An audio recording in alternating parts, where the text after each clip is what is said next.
All of us here today, in the audience and on this podium, are determined to continue to fight for the people at Camp Ashraf. As I've said before, this is not a partisan issue. We have on the podium before you a remarkable group of dedicated public servants from across the political spectrum and from all branches of the American government. Whatever our political affiliation, it has no bearing today, as we are unified, shoulder to shoulder, in our effort to help right this wrong, to delist the MEK, and to help the people at Camp Ashraf. Thank you very much, Ambassador, for your very kind words, and thank you for a very warm welcome. It is truly great to be with you here in Washington today and to join such a distinguished group of colleagues. I'd also like to offer greetings to the residents of Camp Ashraf that may be watching or may see this later on. You know, there have been some substantive changes that have occurred in the political landscape and in the challenges that the Ashraf residents face since I last spoke to you or this group in May of this year. But some things have not changed. First is the United States guarantee of protection for the residents of Camp Ashraf. It is a commitment that we as a nation made and that we must honor if we are to sustain our reputation as a great nation and one that can be trusted to honor its commitments. As we all know, the residents of Camp Ashraf are individuals that provided invaluable information to the United States during the war with Iraq at its most critical moments. They are individuals that have placed themselves at great risk, not only themselves, but their families as well, by voluntarily giving up their arms when they were asked to do so by the United States, when at that time they were guaranteed protection by us. And as an organization, we must remember that they are the ones that first alerted us to the nuclear programs that had been proposed by the mullahs, and as such, the regime might have those weapons today had it not been for their assistance. The second thing that has not changed is that the current regime in Iran is still the world's largest exporter of terrorism and the greatest threat to peace and stability throughout that region. The ruling Iranian regime is an oppressive regime, as we all know. It's one that mixes theocracy with autocracy and extreme expansionist ideology, and one that continues to defy the international community. It is a regime that is intent on denying their own citizens the freedoms that they desire and that they deserve. The U.S. has encountered elements of this regime in every operation that we have conducted for the last 25 years. And it is a regime that is not there to help another country fight for freedom. It is there to impose their will on that regime whenever they can and wherever they can. We recently heard Secretary of Defense Panetta say or express concern regarding Iran's interference with the Maliki government in Iraq. So I think that now we have, in terms of Admiral Mike Mullins and in Secretary Leon Panetta, two individuals in the Pentagon that fully understand the threat that Iran poses to the region and to the United States interests. Third is the oppression and the inequality of women by the current regime in Iran has not changed. It is deplorable. We know that women want equality, they want respect and the right to participate in all social and economic events, and they deserve to live their lives in a productive manner, one in which they can live with dignity, one, unfortunately, which is not their lot in Iran today. The current regime's theocratic manner of declaring women as intellectually and physically inferior to men is counter to women's rights, and it's counter to their expectations, as well as what is the right thing to do by that regime. Unfortunately, another thing that has not changed is that the largest, best organized resistance to Iran's current regime, the PMOI or the MEK, is still on the foreign terrorist list here in the United States. Our great ally, the UK, took them off the list in 2008, followed very quickly in 2009 by the EU, In the United States, we have former Ambassador Dale Daly, another colleague who is as the ambassador for counterterrorism to the State Department, and as an individual who commanded our Joint Special Operations Command, who knows more about terrorism and the various organizations in this country than anyone in the State Department today, also previously recommended that the MEK come off the FTO list. Our Congress has passed a resolution encouraging the State Department to take them off. And we've also seen in this process that the State Department, in spite of being told to provide it, has failed to provide any either classified or declassified information that states why the MEK should have been placed on the list in the first place. They also, as we know last week, exceeded the 180 days that they had been given by the court to produce evidence to substantiate their reasons why the MEK is on the list. I say, wake up, State Department. Take the MEK off the FTO list today.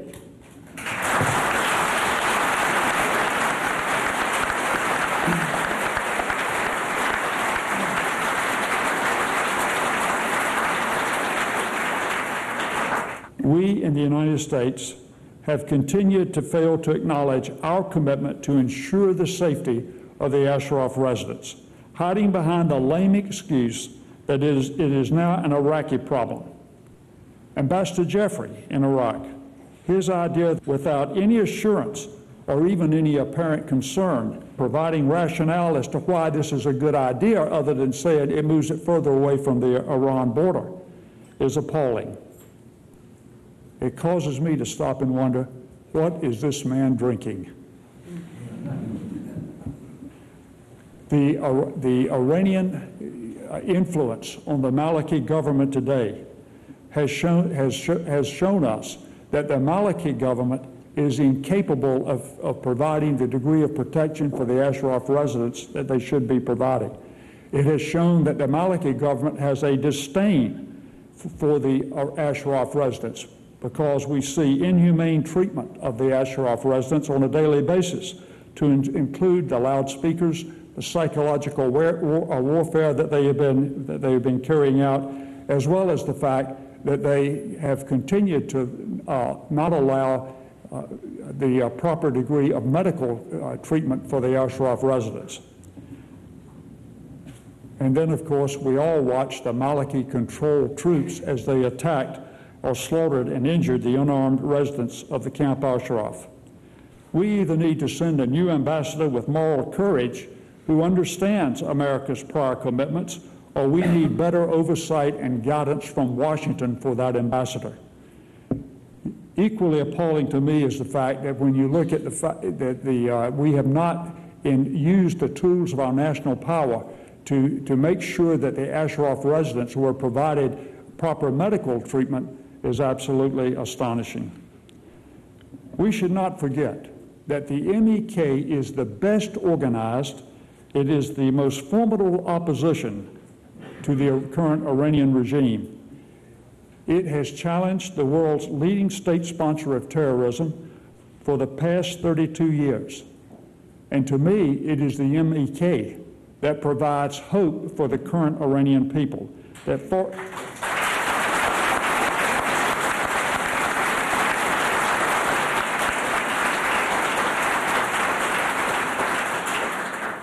It provides a degree of hope that far exceeds anything else that we here in the United States or our allies can offer short of direct intervention.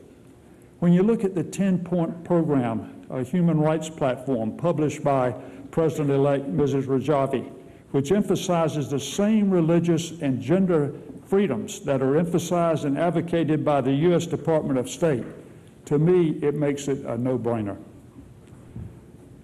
Just how dumb can Ambassador Jeffries or anyone else be to ask an organization of this type to disband itself when all over the world we are supporting groups who stand against ruling dictators that are far less a threat to the United States than the Iranian regime, and in fact dictators that were considered friends of the U.S.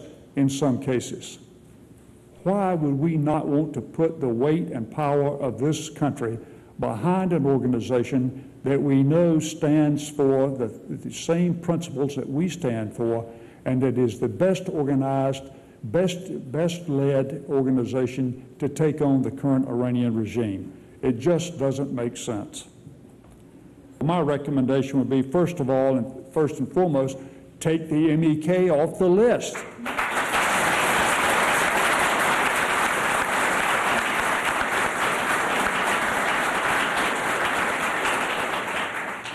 Secondly, we need to remember that the Ashraf residents are part of the group that the United States recognized as protected citizens under the Fourth Geneva Convention, and that we ourselves provided protection for 6 years.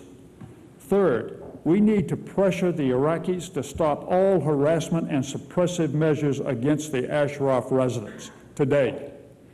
Fourth, given that the Ashraf residents have accepted relocation as an option, we should let the Iraqis know in no uncertain terms, and by that I mean use maybe some what I would characterize as coercive diplomacy, that forcible displacement inside Iraq is totally unacceptable.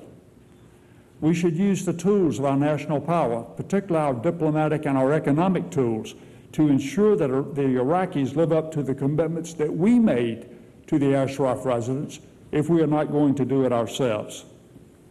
Fifth, we in the United States should step up to our responsibilities and guarantee temporary protection to the residents of Ashraf until they are resettled in third countries.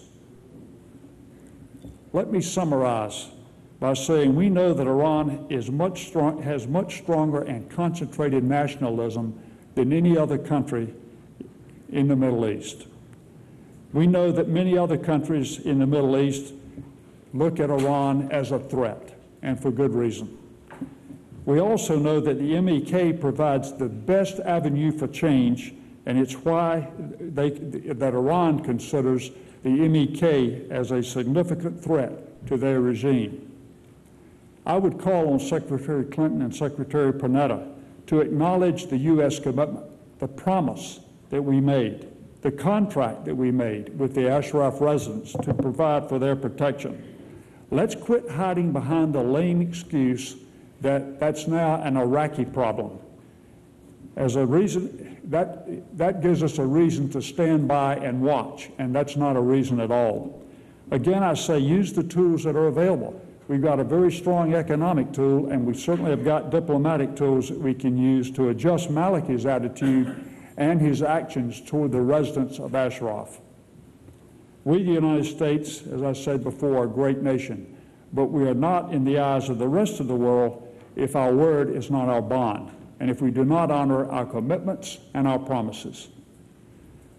This is a disgrace for America, in my opinion.